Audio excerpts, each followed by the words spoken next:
Okay, this is episode 48. We'll see how this sounds. It looks like it's good as far as the audio quality. I'm not really sure. I have a very traumatic brain injury right now. Before I get into that, I will, we're still doing the referral links. I'm looking at doing more stuff along the lines of that. A few other companies that I like for whatever reasons. Either I've used them or I like what they do. Normally it's both of those things. But yeah, look for that in the future, but you can still, as of now, go to tim.town/clouds for anything from Mount Baker Vapor. As I said, if you listen to the last episode, I use them mostly for any of my, e-juice stuff. They have their own mixes they make, but they also sell a couple other people's brands. A few of those, not all of them. Most of the brands have like certain mixes to them. Other ones let you kind of customize that, whether you want a 50-50 PG-VG or 70-30 on either end of that too. But they give you a decent amount of variability like that. They give you a variability in nicotine strength from like 0, 1.5 to like 16 on some of them. Sometimes they're only up to 12. But all around, it's a good place to go, and also it helps me. It lets me know people are listening, and it gives me money, which I now need because I smashed my car up. But yeah, again, check them out, tim.town/clouds. Use that to go and buy stuff from Mount Baker Vapor so I can pay for my car to be repaired. Besides that, I did a little bit too long of an intro before, and we'll see if Daniel complains about this one too. I do also want to apologize for Daniel's voiceover from last week. I did give the go-ahead for that, but I was also in an altered state, and I just want to apologize to you guys that you had to sit through whatever the fuck that was, and I'm not really sure how Daniel's doing. I've only really talked to him through text for a while, so he may have gone full just Arizona backwoods country person. I'm not really sure. I also haven't been to his new house either, so that it might just be a shack in the middle of Arizona where he hires illegal people to do his lawnscaping. Besides that, it's a new week, I guess. It was Memorial Day yesterday, so I hope you all memorialized the people who died for you or something like that. I went to kind of, I don't know, yesterday Memorial Day was weird. I'm recording this on May 28th. Memorial Day, obviously, May 27th, Monday. Everybody gets off a day of work because we have to have a fucking federal holiday because people die for us. And then we're supposed to feel good about ourselves or something because we grilled up some burgers and some sausage, and then we went, "Thank you, troops. Thank you for dying. And we will eulogize you, and we will also make it so that anybody under the age of 15 also thinks that you're super duper cool and that they want to go do it." So then we perpetuate the cycle of just having people die so then we can get angry at other countries. I have no backing for this. Nobody in my family's in the military. Nobody that I know has died in the military. But it's always been weird to me, the kind of, there's like already there's a thing in our culture where it's like, oh, well, thank you for your service, and you kind of just say that to whoever's in the military, and we call them all heroes.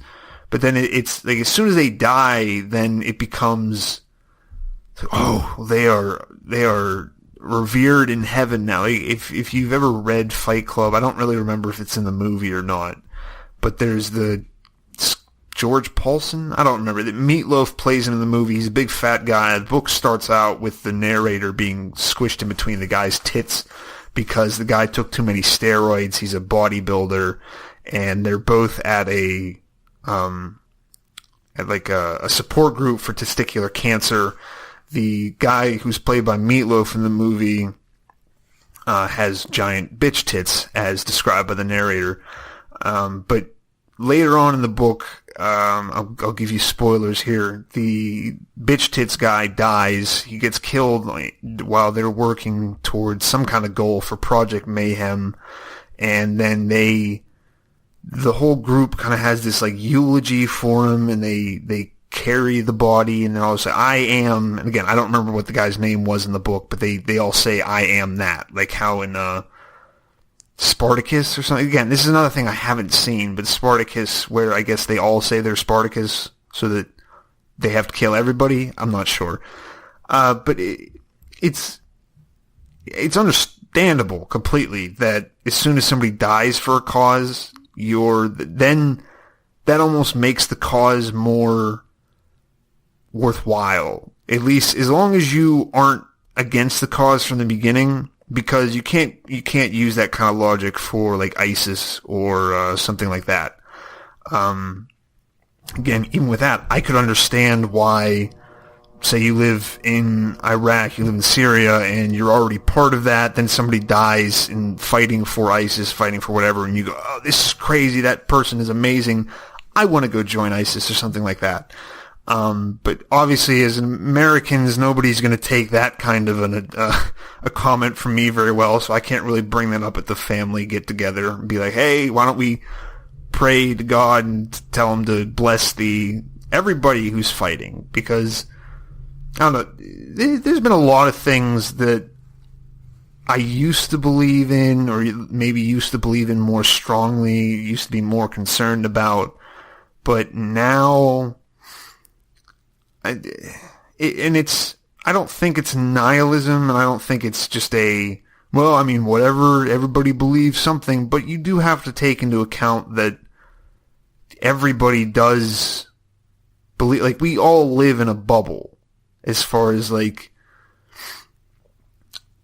whenever you go through your daily life, and you go to work, you go to the store, it's especially evident with people who go to work, and in, like, big offices, or corporation, like firms like that, but even smaller ones, even just people in, like when I was working as a server, you start to like look at the people around you and the people you work with and the customers. That's like the whole world, because you can't really think of it any other way.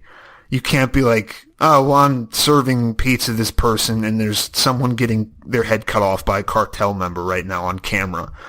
It doesn't have to be in a negative like that either. It can't be, I'm serving pizza while somebody's getting blown on the beach while doing cocaine or something like I don't, your mind does focus down, especially after you've been doing it for a while, your mind kind of focuses down to where you're like, well, no, this is the world. This is my life. And you get stuck in that world's social engagements. I talked last week about social hierarchies, whatever that is.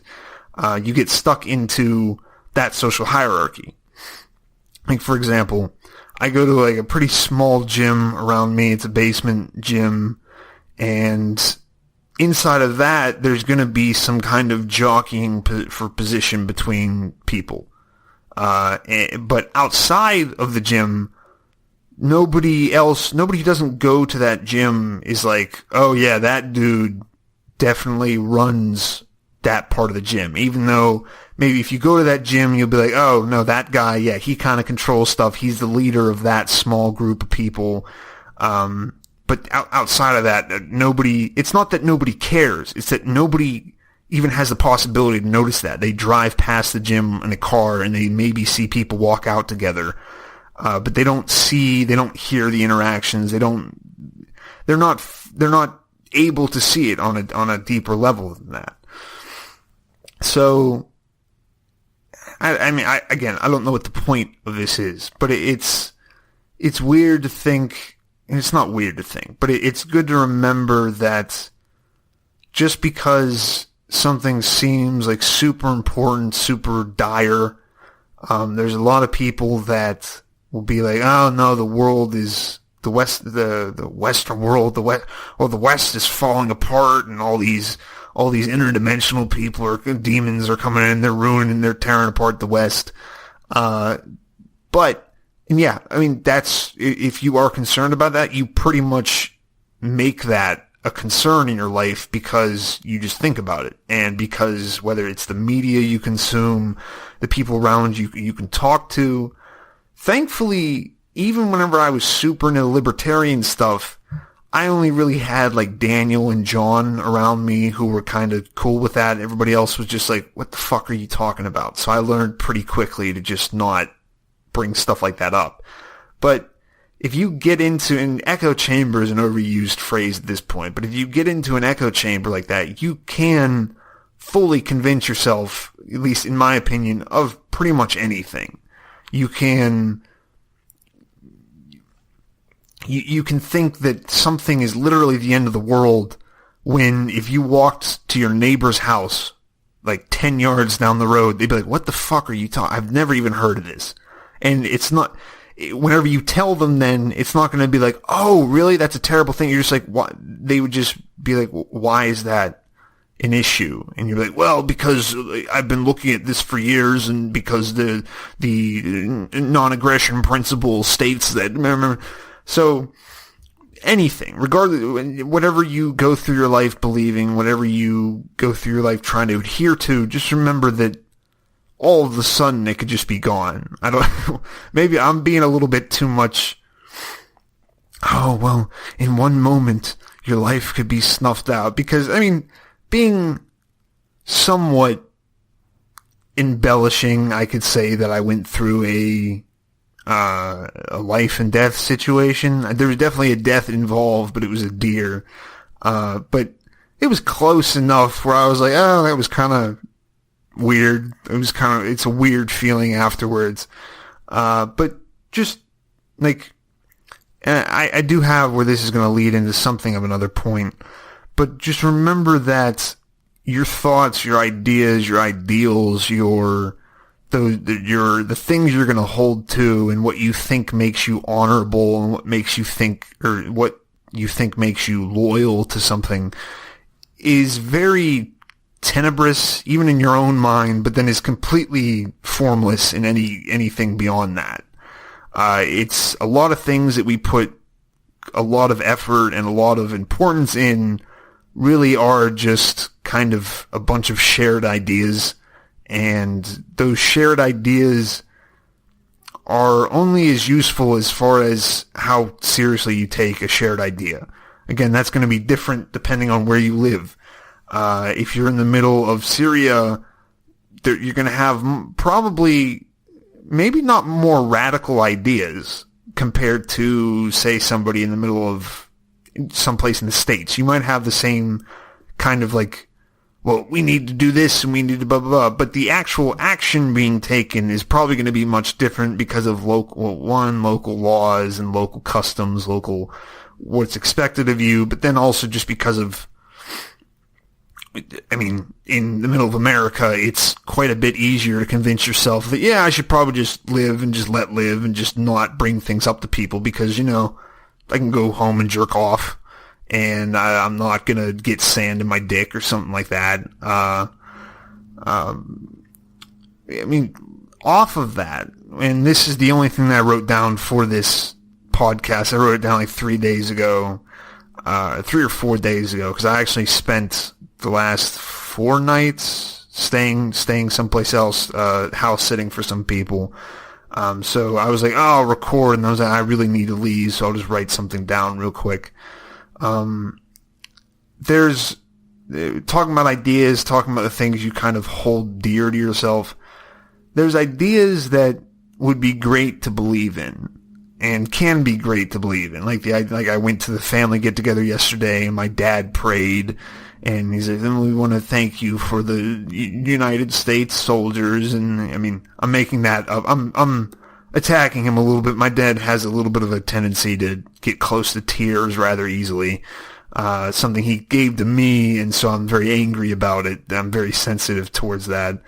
But like believing that God is blessing the U.S. military it's weird, but most people you talk to are going to be like, yep, no, that's definitely true. They're not going to be like, no, God comes down and smashes the Iraqi state apart with his hand and destroys Libya and does whatever this is, because it would be too, that's too real. That's too concrete of an example to be saying that God is watching over them.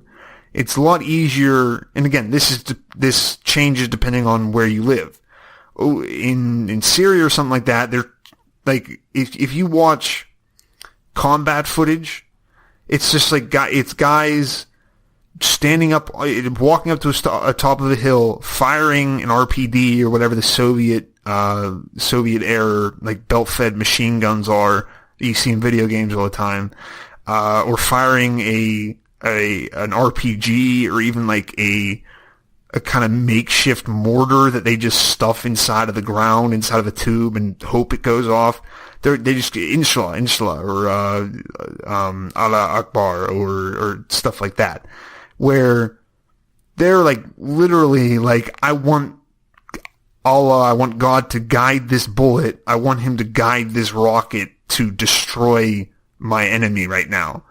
And it's almost like I can almost respect that belief a little bit more than the whole, well, we just want God to bless the troops. We're not actually talking about him wiping out IEDs from the path of a convoy, but because that's not how God works. God works in very rational ways, and he sees fit to do certain things and we don't understand, versus, no, I want God to literally make this IED not blow up right now. And I think that has to do with the West, maybe, but America, but yeah, probably the West, where we have this obsession with being at least seen as rational. Nobody wants to be a crazy person as far as religion goes. Sometimes politics can be a little bit different, where they're like, I'm a wild card, and I'm just going to come out of left field with socialism, or right field with like national populism or something like that. But as far as religion, or believing in something besides our dumb little understanding of science, we want to be seen as, well, no, God wouldn't just do that. He would, if anything, we want to pray that he would just accept the soldiers' souls into heaven, and hope that he comforts their families, but he can't just wipe out IEDs or make wires not work. That's crazy. Because I would almost prefer that a religious person just be like, no, yeah, I just believe that it's going to happen that way. Because it doesn't matter. It's not like, at least to me, you're probably going to get made more fun of by college students or fucking yuppies down in Pittsburgh who are like, well, that's just ridiculous that you believe in something like that. That's crazy. And then they're going to talk to you about their fucking signs and how they're Sagittarius and why that means that this, or that there's this new, you know how Google sends you all these updates about news stories or stuff like that? Last week, I think I got 3 Google updates where they're like, did you know that certain diets or diet deficiencies can lead to certain types of cancer? Can you believe that? We've found a study that now proves that. So thank you guys. I was really doubtful that if I just eat fucking Doritos dust all the time, I'm not going to get pancreatic cancer. I'm glad that you told me that that's not going to be good for my body's cell division. Thank you very much. Anyway, I'll keep going with this. Like I said, there's some ideas that are great to believe in, even if you know they're fake. I think I've talked about this on like a way earlier episode, where it's like, if you have to trick yourself into believing something, like as far if it's like confidence in whatever it is, dating or writing stuff or making a movie, playing sport, if you suck, you suck. But because of how mentally twisted up we are, and I know this from what I've believed in the past and convinced myself of, to the point where I've had like I've definitely had what I would call religious experiences. I don't know what that means. I don't look back at them on as, well, this was definitely God speaking to me. But I remember, like, the hair stands up on your head. You get all tingly, like how I got whenever I hit the deer with my car. And it's like, yeah, maybe it's just a bunch of chemicals going off in your brain because you're trying to think of the world as some big giant thing beyond you, and we're not really made for that. We're made more for, hey, I'm going to go talk to this lady over here. She's going to trade me some beaver pelts for this shit over here. There's definitely stuff worth believing in and worth lying to yourself about. It's worth lying to yourself that you are good enough for somebody else. It's worth lying to yourself that your content is just as good as anybody else's. Because if that's not true, then who cares? As long as you're not attacking somebody or stealing from people just to be able to continue to write your shitty stories, you're probably fine. And if you somehow figure out a way to steal from people long enough that you can just write for your entire life, I'd commend you for that. Go ahead and do that. Do whatever it takes. But it's worth lying to yourself about that. It's worth lying to yourself to get confidence. Now, that's what has to come in there is you can't then be like, oh, I'm good enough. But you do have to lie to yourself to have a confidence because, again, regardless of what it is, whether it's dating, writing, comedy, movies, more than half of getting somebody to accept something from you is getting them to think that they should accept it from you. Like, and this is not the best example, and nobody who hasn't done this is really going to probably believe this, and it's not entirely true. But again, I'm going to say that this is what I need to believe in. But I've gone to open mics. Most of the time, my jokes have not been good. But I've definitely heard jokes from just shit comedian. People who have been doing open mics for 10 years, don't have paying gigs. If they do, they go down to the Pittsburgh Improv and get $50 for a night. Where they're telling a joke that is exactly the same as what you're seeing on a Netflix special, is exactly what I remember sitting for hours with my friends when I was first starting to drink, because that's all people want to do around here is get drunk and then stare at a Netflix screen and watch jokes from other shitty comedians who are only being laughed at because they have a Twitter following. And I would say that quite a bit of time I heard jokes from these open micers where I'm like, that sounds just like what this other person is saying, that the person that has a Netflix special. But they have a Twitter following, so you go into it, you have to go through Netflix, you have to go press play, you get to read their bio, you get to read all this stuff. Maybe before there's names of the people who are involved with everything.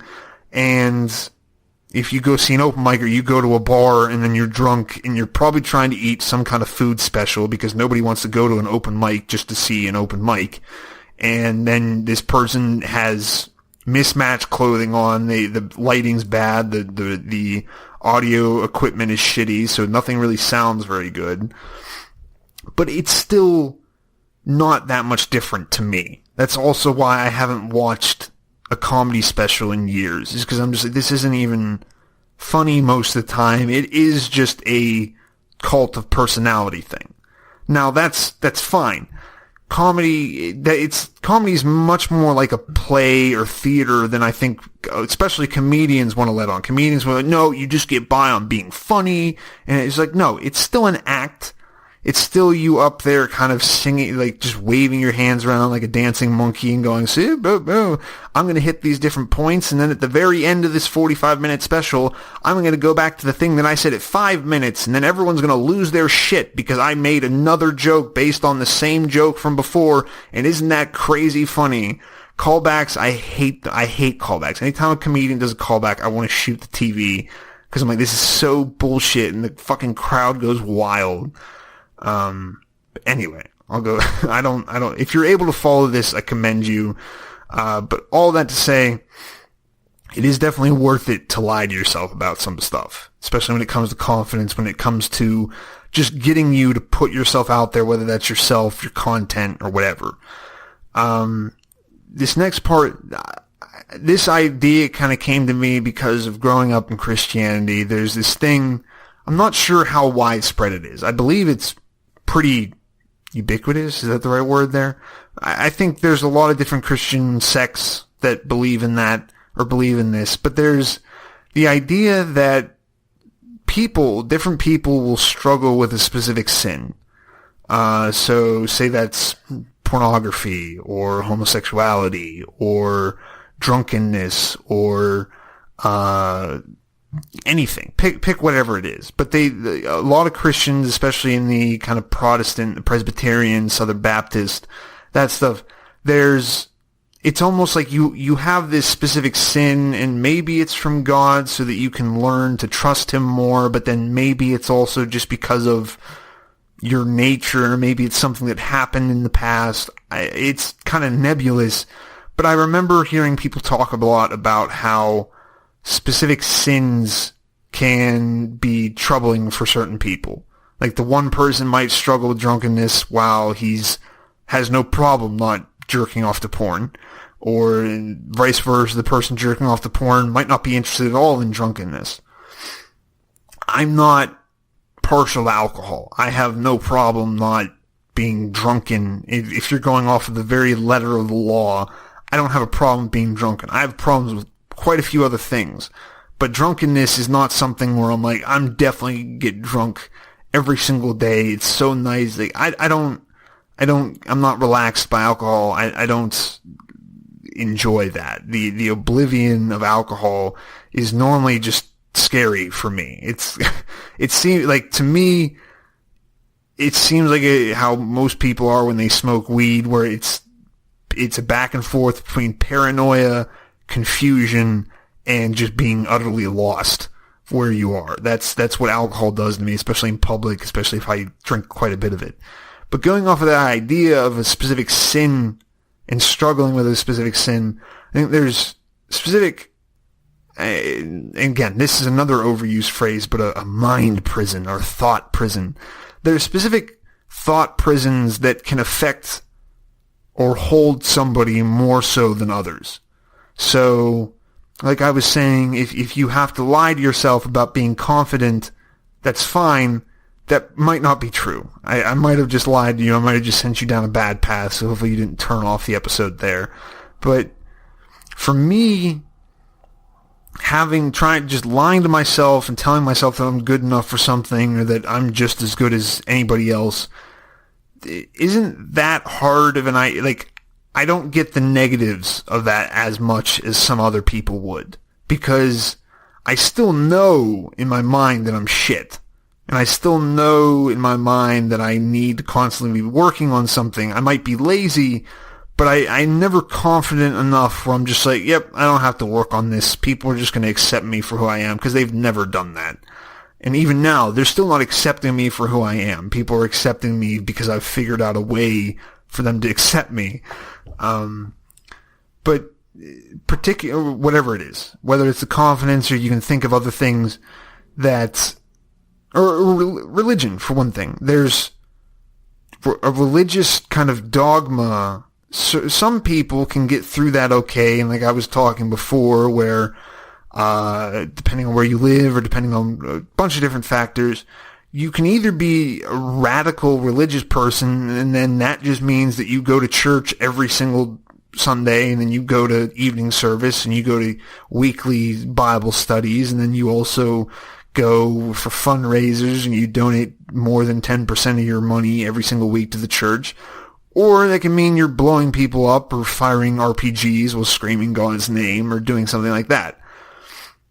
So it might not just be you. It might not be a personal thing. It might be your climate. It might be the people you're around, where certain mind prisons, certain thought kind of loops, not thought loops, but thought, maybe arenas would be a better idea. Like, because something like this, something like confidence, like just having a blind confidence in yourself, or having a blind confidence in God, or having a blind confidence in science, though having those does then tend to force the rest of your thinking into a kind of acceptable arena of ideas. There's a term for whatever that is in the public sphere, where there's a certain spectrum of discourse that's allowed. I'm not remembering what it's called right now.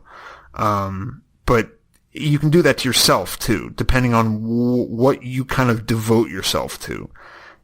Because then that will kind of force your thinking along a certain line and funnel it some way, so where you're not really making you're not making you're not making completely separate decisions based on what you've been informed upon. You're not like, oh, well, now that I completely believe that scientists have figured everything out and that we should just continue to give all of our money to the big tech companies in Silicon Valley, I'm also going to look very hard and very not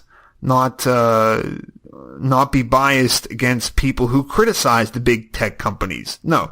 More than likely, if you're dealing with someone like that and you go, oh yeah, it's kind of weird that they're so against privacy, that person then go, well, I saw this article and it says that we shouldn't keep on fetishizing privacy, and I think that actually we'd be better off if we weren't trying to hide everything, and everything's bad just because of repression, and repression just ruins everywhere. So, and again, I would say that's most of the time.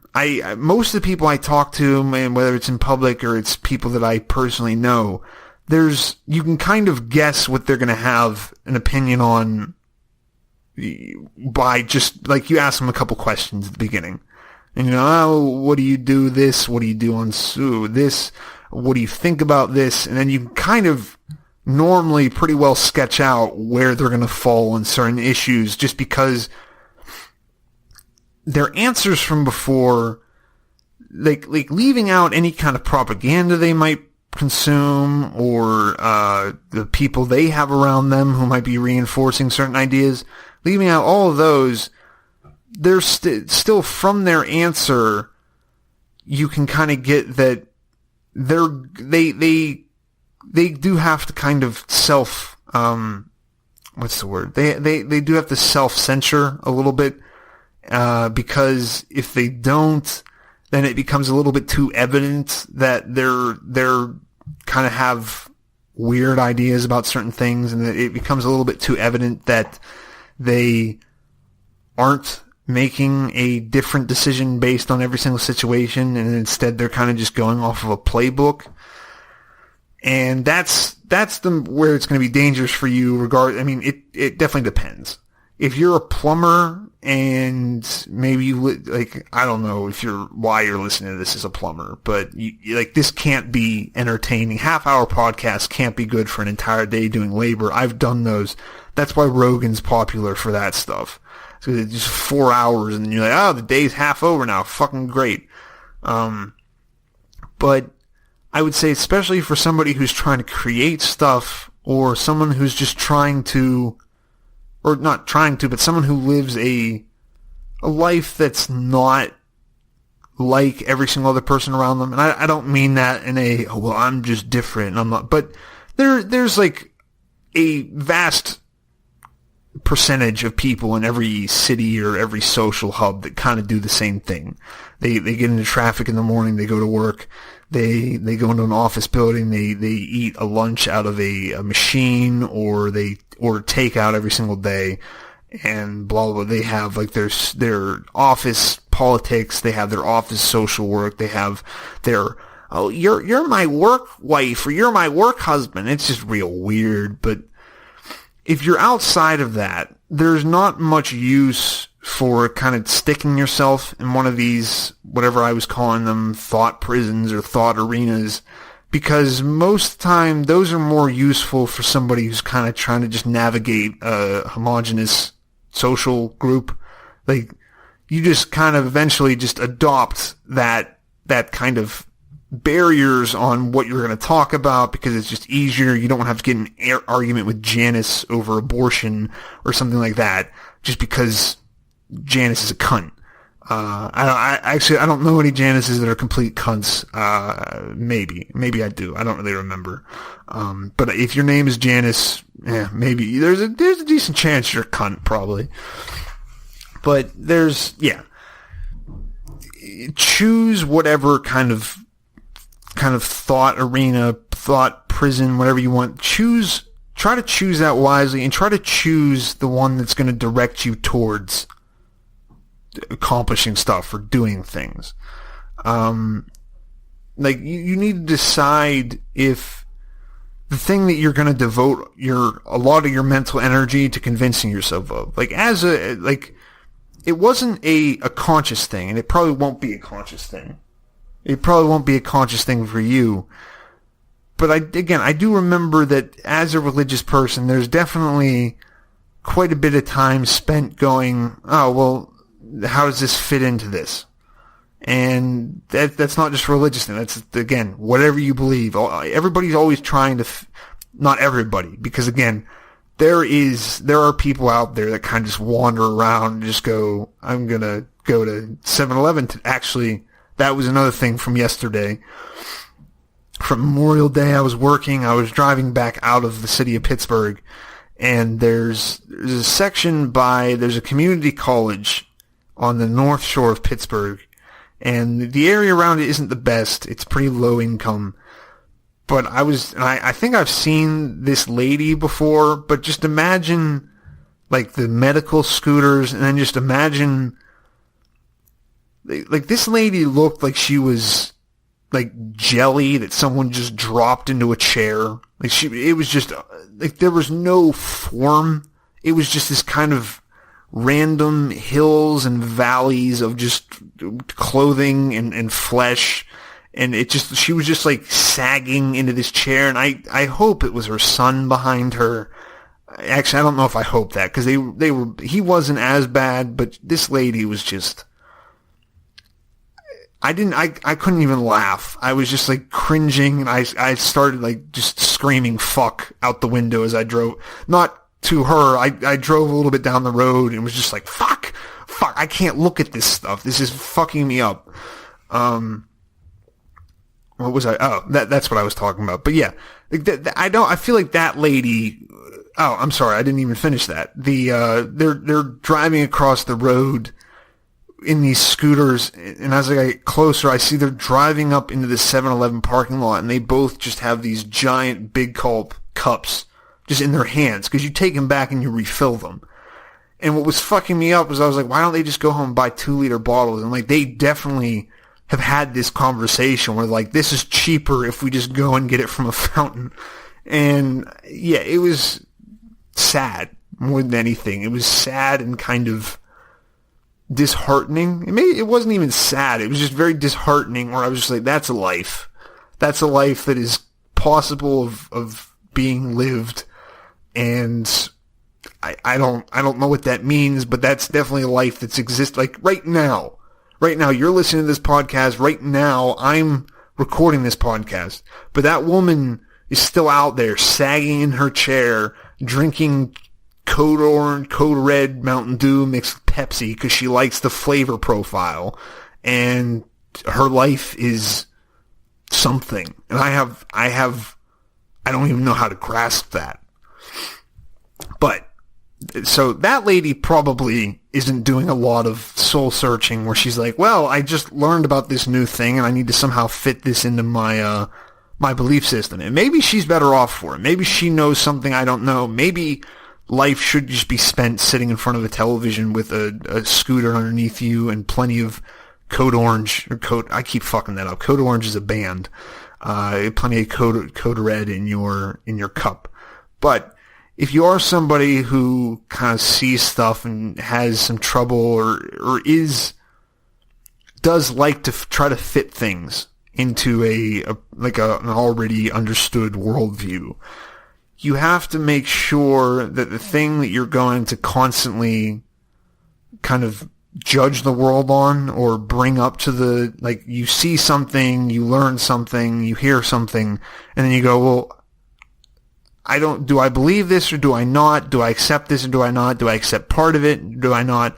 The thing that you're measuring it off of or holding it up against, you need to make sure that it's worth it depending on what your goals are. Again, if you just want to sit in your chair and drink Mountain Dew, you're not going to have that many problems. You can pretty much believe in whatever the fuck you want. I'm sure that lady could believe in voodoo and it would not change because she just goes, how do y'all walk? How do you get around?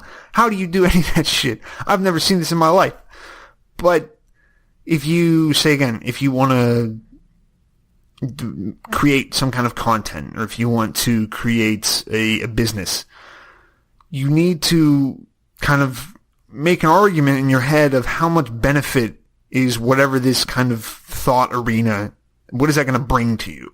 What is what is thinking that God exists? Now, religion gets in a little bit different, but, or at least people say that it does. But in my opinion, political loyalty versus religious loyalty is the same thing, where the real serious people will just go, well, there's no choice. It has nothing to do with my benefit. It has nothing to do with it bringing anything to me or bringing anything to my family. It's just because it's true, and it's the right thing to do, you piece of shit. Why don't you believe what I believe? But I don't believe that's true. I don't think that those people even believe that's true. I think you are still making a choice about what you want to believe in. And depending on what you want, you need to choose what's going to benefit that. If you want a family and you want to raise 7 children, probably believing in Protestantism or Catholicism or something like that is probably a good idea. It's probably going to help you be more like, yeah, no, I don't hate these kids. I don't just want to kill them, and I definitely want to stay with my wife. And among a lot of other benefits, possibly. I'm not trying to put one side of these down versus another. Or if you are like, I want to change society and I want to help the downtrodden, and yeah, you should probably believe in some form of communism or something like that. Because if you believe in capitalism and you say that you're trying to help the downtrodden, then everyone's going to tell you you're an idiot and you're not going to do anything to help anybody, and that you're not really going to get too much off the ground. So you have to be realistic about what you want to achieve as far as what you want to believe in. And I get that that's kind of, a lot of people would say that's backwards. A lot of people would be like, no, what you believe in then should lead to what you want to accomplish. But I don't know. I think we are smarter than that. I think we have a little bit more of possibilities inside of ourselves, where what you think in your mental kind of patterns can really determine a lot more about your life than what we want to give credit to. We want to give credit to the human spirit and striving on and fighting forward in adversity. He's like, yeah, but half of adversity is just in your mind. Half of adversity is going, well, these people don't like me, or I'm not good enough for this, or I'm not this. Nobody thinks I'm attractive. Nobody wants to fuck me. Nobody wants to send money to my social program. Blah, blah, blah. So if you can get rid of half of that adversity by just changing what you tell yourself to believe, then I say go for that. If this is what, I'll give an example for what I had to do. Or no, like, and again, this isn't like a literal thing, I don't think. And you have to be able to differentiate them between, you have to be able to understand that you are lying to yourself, or else you will just go full on. You, like, in my case, if I didn't, I'll tell myself that I need to exercise and I need to eat well and I need to do whatever. I need to be healthy. And that it's almost like, and I'll feel bad if I don't. Like, if I finish this podcast recording, drove down the street to Dunkin' Donuts, and instead of getting an espresso or something, I got a mocha or a latte or something, just with a fuck ton of sugar in it and everything, I would feel bad about doing that the same way that I would have felt bad about jerking off when I was Christian. In that, like, both of them are enjoyable, but I would have this guilt at the end of them. And, I mean, as far as, like, masturbation's an entirely different conversation. You probably shouldn't be doing that. Porn can't really be good most of the time. Like, it's just, again, I don't know the science behind it, but it just doesn't seem like it's a very healthy alternative to sex. It doesn't seem like it's a very good way to go about your life, but who knows? I do plenty of things that are not good ways to go about your life. But if you can, like my example, if you can convince yourself and lie to yourself and be like, no, it is actually a crime against God for you to have more than 50 grams of carbs in a day, that's going to make dieting probably easier. Now, if you go so far as to actually convince yourself of that, and that you're not like, oh, well, no, I'm kind of facetiously telling myself this, but it's a good idea to have, then I would become bulimic. I was about to say anorexic, but yeah, bulimic works too. Like I would just be like, well, I'll just eat the donut, I'll just drink the coffee, and I'll just vomit it up, and it'll be different. It'll be fine. I'll be fine. Because there's another thing that I'm kind of mostly getting from Christianity, but also from a lot of different things, where once you start believing in something, once you start telling yourself something, it seems like a natural progression to where you're like, well, now I want to go against it, and now the temptation is harder. And I remember, I might have said this on here before, but I remember like the moment where I was like, I don't really believe the Bible. I don't really believe that this is the Word of God. I don't really believe that whatever this is. And it was almost immediately where then, like, I had a problem with masturbation, not very early on, because I actually, this is a little bit of a weird conversation, but I didn't jerk off until I just turned 18. It wasn't a celebration, but it was that summer. I'm born in June. So I'd never jerked off before then. I had so many wet dreams. So I think I'll give you guys that inside scoop to my life. But from then till I think I started really kind of going away from Christianity around 21 or something like that. So for like 3 years, I had, and it came and went. It came and went. There, you get another joke.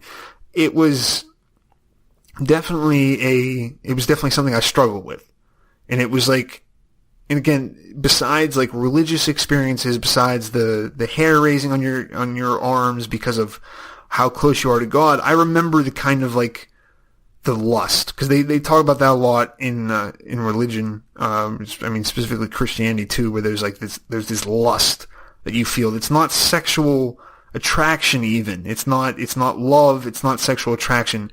It's this evil kind of consuming energy inside of you. And I remember thinking that was there. I remember feeling that almost, where I'm just, I need to do this. I need porn. I need, like, and then almost as soon as I went away from the Christianity, as soon as I was like, oh, maybe jerking off isn't going to send me to hell, then I was like, oh, I can kind of take this or leave this. Now, since then, I've definitely gone through points where I was using it too much. Right now, I'm doing pretty good. For the past year, part of doing this podcast and part of doing other stuff has kind of been trying to get me to benefit myself or kind of try to improve myself, and I thought that was a pretty big thing, hence my comments about it not being that healthy. But I still have never gotten back that kind of intense need to jerk off to pornography, or I haven't gotten that, like, where it almost felt like this, like it felt like there was a demon, like, just like, yeah, no, you should do it. You should definitely do it. Yeah, definitely, yeah. So, again, all of that to say, which I'm sure you all wanted to know that, all of that to say, when you're convincing yourself about something, when you're lying to yourself about something, it has to be, or it doesn't have to be, but it's a lot safer for if you're able to be like, yeah, I'm going to kind of believe this, but I also know that I'm kind of like, like, I'm kind of dumb, and it might not be real, but I believe that this is going to help me.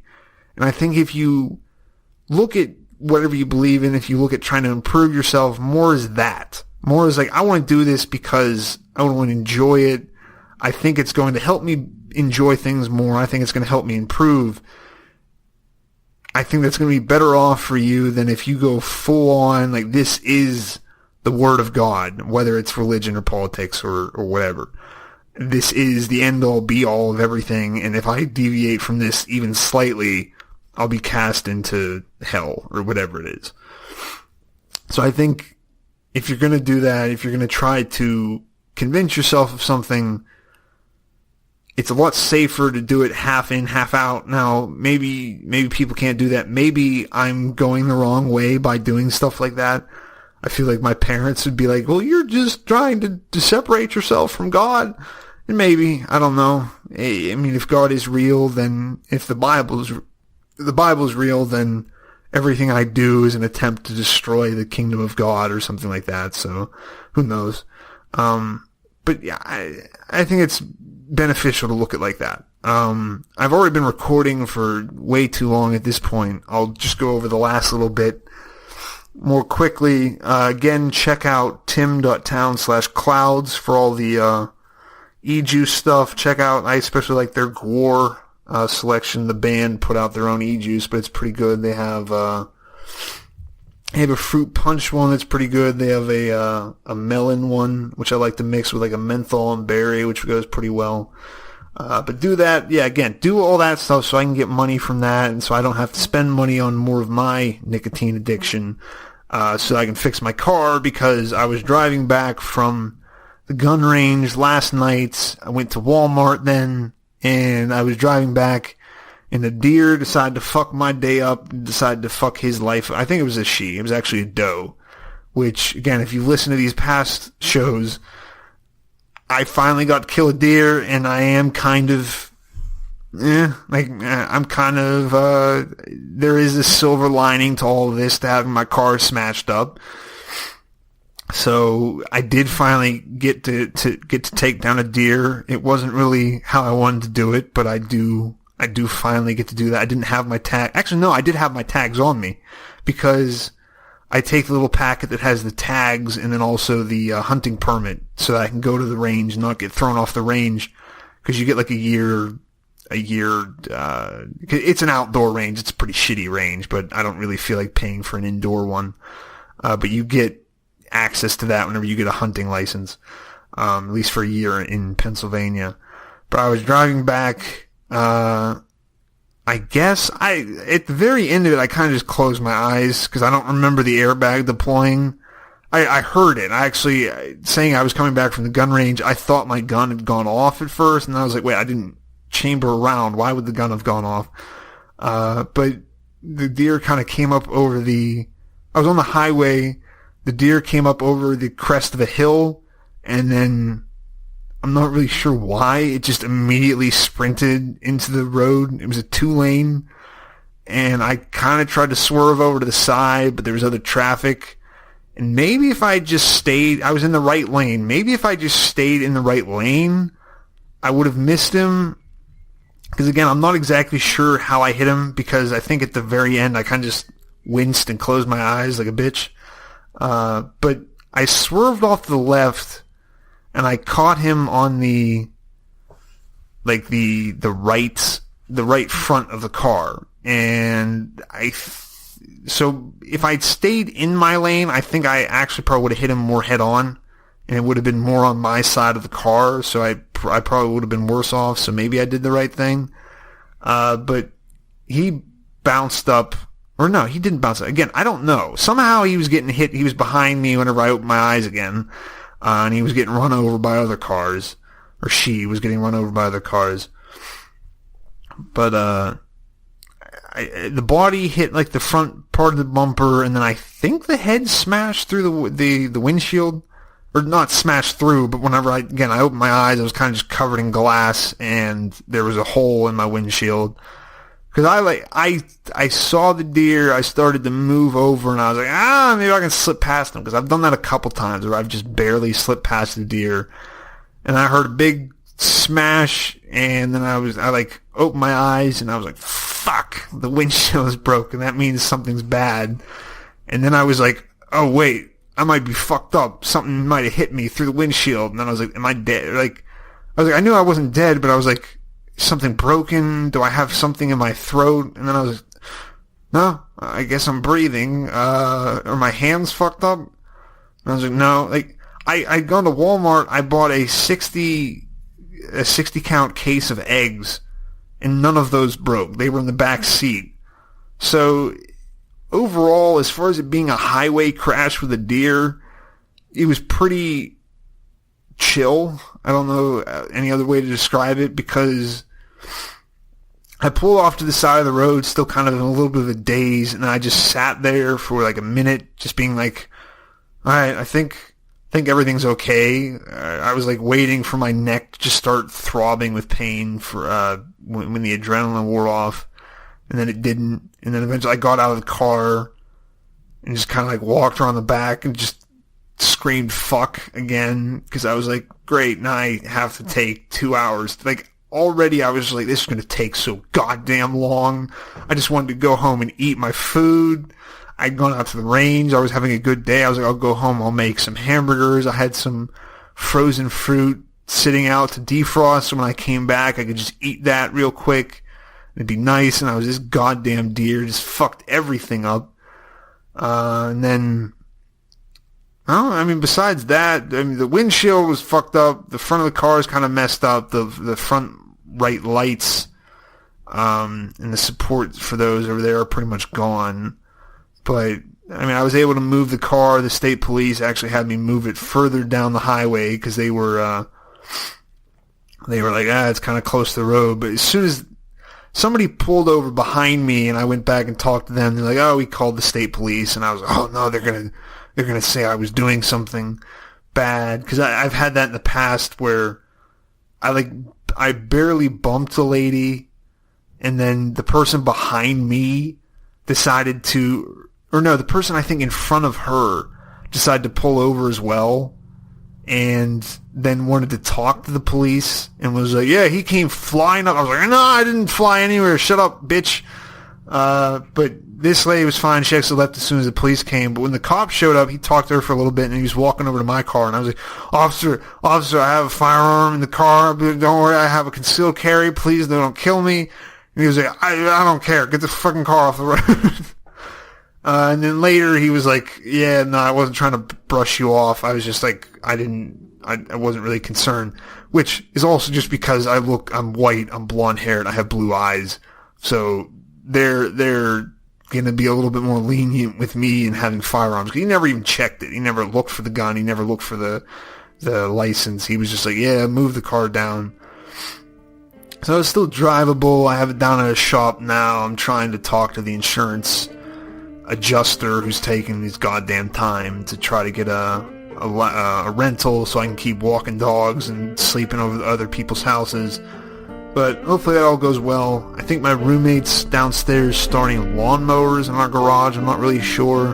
That might have come through in the recording a little bit, but I'm going to finish this up. We're almost at an hour now. I think this is about the longest podcast I've done. Hopefully you enjoyed that. Hopefully maybe you got something out of it again. Again, check out tim.town/clouds and give me all your money. Thanks, and have a good week.